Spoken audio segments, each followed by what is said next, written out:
విద్యార్థి సంఘ నేతలను కిడ్నాప్ చేసిన వారిని అరెస్ట్ చేశామని తిరుపతి ఏఎస్పీ రవి మనోహర్ ఆచారి తెలిపారు. ఈ కేసులో ఇప్పటివరకు 13 మందిని అదుపులోకి తీసుకున్నామని వివరించారు. మోహన్ బాబు యూనివర్సిటీ పీఆర్ఓ సతీష్ ను ప్రధాన నిందితుడిగా అరెస్ట్ చేశామన్నారు. మోహన్ బాబుతో పాటు మంచు విష్ణుపై కూడా కేసు నమోదు చేసి దర్యాప్తు చేస్తున్నామని చెబుతున్న ఏఎస్పీ రవి మనోహర్ చారితో మా ప్రతినిధి Ravivarma face to face. Mohan Babu యూనివర్సిటీలో విద్యార్థి సంఘ నాయకులను కిడ్నాప్ చేసి కేసు తెలిసిందే. అయితే ఈ కేసు సంబంధించి స్వయాన కేసు దర్యాప్తు చేసినటువంటి ఏఎస్పీ గారు మనతో ఉన్నారు. వారిని అడిగి తెలుసుకుందాం. సార్ నమస్తే. ఇవాళ కేసు ఎందుకు మోహన్ బాబు యూనివర్సిటీలో ఏం జరిగింది, ఏంది కేసు ఎందుకు పెట్టాల్సి వచ్చింది, ఏంటి సార్, ఎవరెవరి మీద కేసు పెట్టారు? విద్యార్థి నాయకులు గత కొంతకాలంగా మోహన్ బాబు యూనివర్సిటీలో జరుగుతున్న అక్రమ ఫీజు వసూళ్లపై వాళ్ళు ఇవి ధర్నాలు కానీ మిగతా కార్యక్రమాలు కానీ నిరసన కార్యక్రమాలు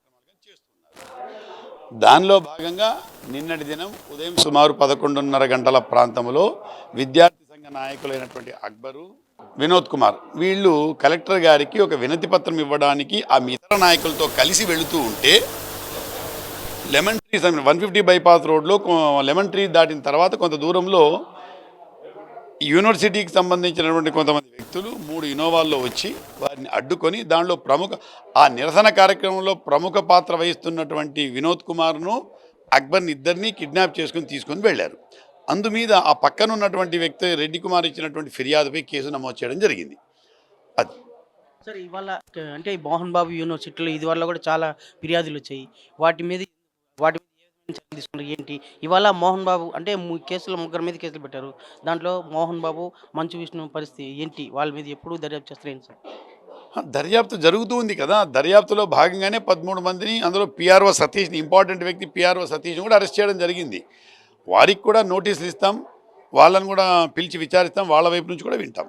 సార్ దీనిలో విద్యార్థులు కూడా ఇన్వాల్వ్మెంట్ అయినట్టు తెలుస్తుంది. ఎంతమందిని అరెస్ట్ చేశారు ఏంటి సార్? ప్రస్తుతానికి 2-3 విద్యార్థులను అరెస్ట్ చేయడం జరిగింది. అదేవిధంగా 4-5 బౌన్సర్లను కూడా అరెస్ట్ చేయడం జరిగింది. మిగతా వాళ్ళని కూడా అరెస్ట్ చేయడం జరిగింది.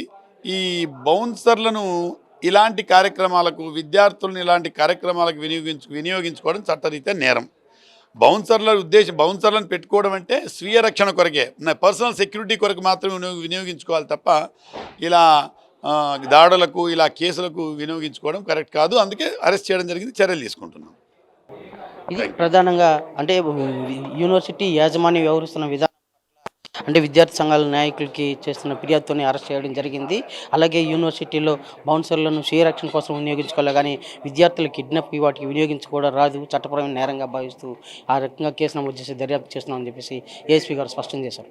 Video journalist Narasimha, Ravi prime 9, Tirupati.